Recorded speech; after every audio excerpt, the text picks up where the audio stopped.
मामूर और मुनव्वर होगा, अल्लाह का जिक्र उसके जिस्म में भी जारी होगा।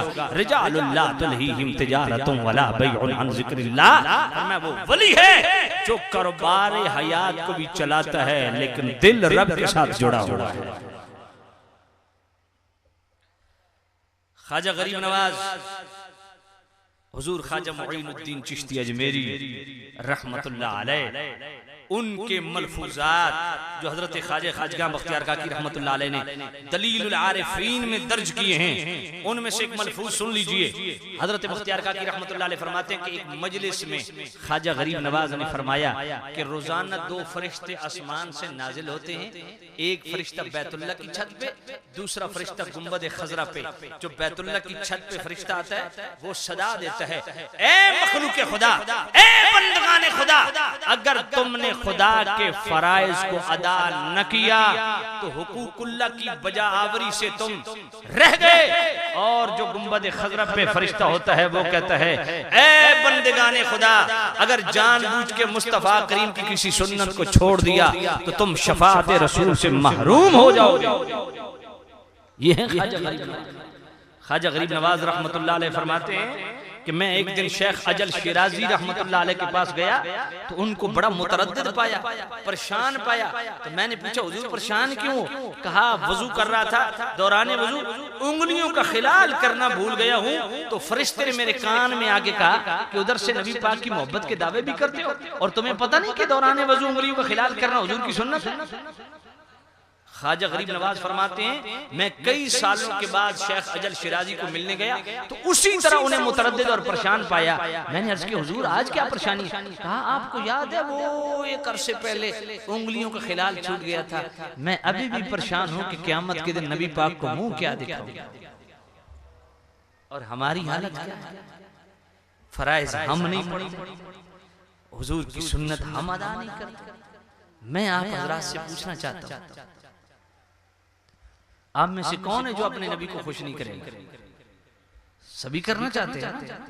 तो मैं पूछना चाहता हूँ आपसे, करीम रऊफ रहीम नबी औलिया के हम मोहब्बत कदम तो भरते हैं, लेकिन क्या ये हुजूर का फरमान कभी हमारे ज़हन में रहा है कि हुजूर ने फरमाया मन हाफ़ज़ अलैहा कानत लहू नूरन व बुरहान व नजात यौमल क़ियामा? हुजूर ने फरमाया जो अपनी नमाज की हिफाजत करे, नमाज उसके लिए नूरी ईमान भी है, फैज़ इस्लाम भी है, परवान निजात भी है। व मन लम युहाफ़िज़ अलैहा लम यकुन लहू नूरन वला बुरहान वला नजात, फरमाया जो मर्द और जो औरत जानबूझ के नमाज छोड़ दे और नमाज की हिफाजत न करे वो नूर ईमान से भी महरूम, फैज़ इस्लाम से भी महरूम, परवान निजात से भी महरूम। वकान यौमल क़ियामत मा कारून व फ़िरऔन व हामान व उबय बिन खल्फ। मुस्तफा करीम फरमा रहे हैं नबी के गुलामों, मेरे नबी फरमा रहे हैं कि जो जानबूझ के नमाज छोड़ देता है, नमाज की हिफाजत नहीं करता या नमाज की हिफाजत नहीं करती, फरमाया क़यामत के दिन वो गौस पाक के साथ नहीं उठेगा, वो दाता अली हज़वेरी के साथ उसका हशर नहीं होगा।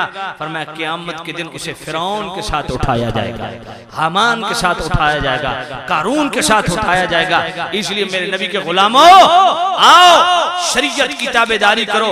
हजरत दाता अली हज़वेरी रहमतुल्लाह अलैह के पास 7 साल तक एक शख्स रहा, 7 साल के बाद वापस जाने लगा ना। आपने पूछा क्यों वापस जा रहा है? कहा हुजूर आपका मुरीद होने के लिए आया था लेकिन कोई करामत नहीं देखी इसलिए वापस जा रहा हूं। फरमाया 7 सालों में नबी पाक सल्लल्लाहु अलैहि वसल्लम की शरीयत के मुखालिफ कोई एक काम मेरा देखा है? हुजूर नहीं देखा। फरमाया इससे बढ़ के तुझे कौन सी करामत चाहिए? सबसे बड़ी करामत नबी पाक की शरीयत पे पहरेदार बन जाना, हुजूर की शरीयत का चौकीदार बन जाना।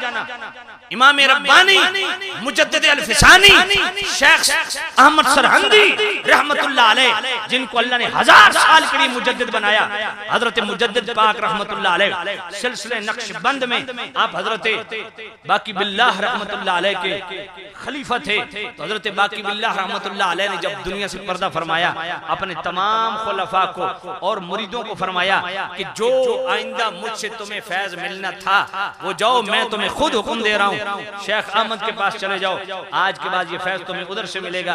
तो एक बुजुर्ग जो हजरत बाकी बिल्लाह रहमतुल्लाह अलैह के खलीफा था, हजरत शेख अहमद रहमतुल्लाह अलैह के पास आया, हजरत मुजद्दिद पाक के पास आया और अर्ज करता है हुजूर आप जानते हैं हजरत बाकी बिल्लाह रहमतुल्लाह अलैह ने आपकी तरफ हमें रेफर किया है, मैं अपना हिस्सा लेने के लिए आया हूं। हजरत मुजद्दिद पाक ने पता है क्या फरमाया?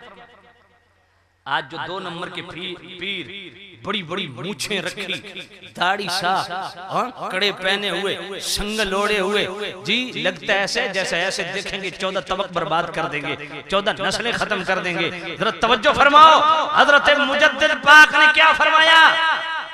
फरमाया ए फकीर, सिवाय नबी की सुन्नत के इत्तिबा के, हुजूर की सुन्नत पे अमल करने के, इसके अलावा मेरे पास कुछ भी नहीं है। ये बात सुनने की देर थी, वो फकीर फड़फड़ाने लगा, एक जज्बी कैफियत तारी हुई, उसकी जज्बी कैफियत से जमीन हिलने लगी। आपने अपनी मिसवाक उठाई ना, जमीन पे पटका मिसवाक को, जमीन ठहर गई। फरमाया फकीर, तुझे अल्लाह ने बड़ा कमाल बख्शा कि तेरी जज्बी कैफियत से जमीन हिल गई, और अल्लाह ने मुझे यह कमाल बख्शा है, अगर मैं हुक्म दूं तो सरहंद में जितने मुर्दे दफन हैं वो सारे बाहर निकल आए।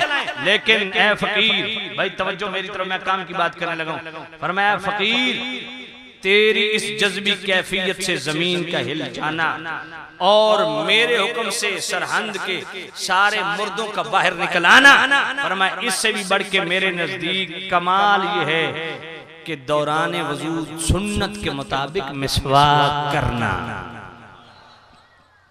अल्लाह, ये है वलियों की अदाएं, ये है वलियों का तरीका। अल्लाह, तवज्जो फरमाइए जरा, ये हैं वो वली जो हुजूर की सुन्नत को, मेरे नबी की शरीयत को फॉलो कर लो, एक लम्हे के लिए भी दाएं बाएं नहीं होते, ये अल्लाह के वली। अल्लाह, सामने जीद श्याम, तवज्जो फरमाइए, आप में से कौन है जो अपने नबी को खुश नहीं करेगा? कोई है? तो मैं पूछना चाहता हूँ, सिर्फ एक बात पूछना चाहता हूँ, क्या दाढ़ी रखना मेरे नबी की सुन्नत है या नहीं? किस किस का ये अकीदा है कि नबी पाक अपने दरबार दरबार से हर नेमत अता फरमा सकते हैं और फरमाते हैं? सबका अकीदा। अब सूरह अल-हश्र आयत नंबर 7 पढ़ी, वमा आताकुम रसूल फखुज़ू, फरमाया मेरा नबी जो दे वो लो। तो मेरे नबी जो दे वो हम लेने के पाबंद हैं या नहीं? तो क्या ये दाढ़ी की खैरात मेरे नबी ने दिया या नहीं दिया या नहीं? मैं इसमें नहीं पढ़ रहा कि इसकी शरी डेफिनेशन क्या है या हम इसको किस तरह डिफाइन करते हैं कि दाढ़ी रखना फर्ज है, वाजिब है, सुन्नत है, ये एक अलग बहस है। वैसे अगर हिदायत शरीफ आप पढ़े तो दाढ़ी रखना वाजिब है, लेकिन मैं उसकी शरी हैसियत को डिफाइन नहीं कर रहा। मैं सिर्फ नबी के पाक के गुलामों से सिर्फ इतना पूछता हूँ, क्या मेरे करीम नबी ने हमेशा दाढ़ी रखी है या नहीं, और हमेशा रखने का हुक्म दिया या नहीं दिया?